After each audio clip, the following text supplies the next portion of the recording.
అందరికీ నమస్కారం. Leap app ద్వారా విద్యార్థి యొక్క ట్రాన్స్‌పోర్ట్ అలవెన్స్‌ను ఎలా కన్ఫర్మ్ చేయాలో ఈ వీడియో ద్వారా తెలుసుకుందాం. మొదట లీప్ యాప్‌ను పాఠశాల యొక్క యూజర్ క్రెడెన్షియల్స్‌ని ఉపయోగిస్తూ ఓపెన్ చేయవలసి ఉంటుంది.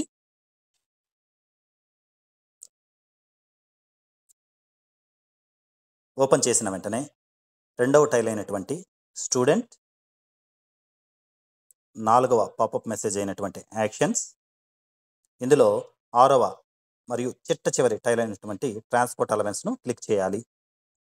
ఇక్కడ పెన్ ఐడిని కానీ, చైల్డ్ ఐడిని కానీ, చైల్డ్ ఆధార్ని కానీ ఎంటర్ చేయవలసి ఉంటుంది. సాధారణంగా పెన్ ఐడిని ఎంటర్ చేయడం వల్ల ఉపయోగం ఎక్కువ ఉంటుంది కనుక పెన్ ఐడిని ఎంటర్ చేసి సెర్చ్ బటన్ను క్లిక్ చేయవలను. విద్యార్థి యొక్క పూర్తి వివరాలు ఇక్కడ తెలుపబడతాయి. ట్రాన్స్‌పోర్ట్ అలవెన్స్ ఈజ్ నీడెడ్ దగ్గర ఎస్ కానీ నో కానీ ఇచ్చి వారి యొక్క వివరాలను కన్ఫర్మ్ చేయవలసి ఉంటుంది. ఎస్ ఇచ్చిన వెంటనైతే విద్యార్థికి పాఠశాల ఎంత దూరం ఉందో ఆ ఆప్షన్ను సెలెక్ట్ చేసుకుని సబ్మిట్ చేయవలసి ఉంటుంది. ఒకవేళ నో ఇచ్చినట్లయితే కన్ఫర్మ్ చేసి సబ్మిట్ చేయవలసి ఉంటుంది. Thank you.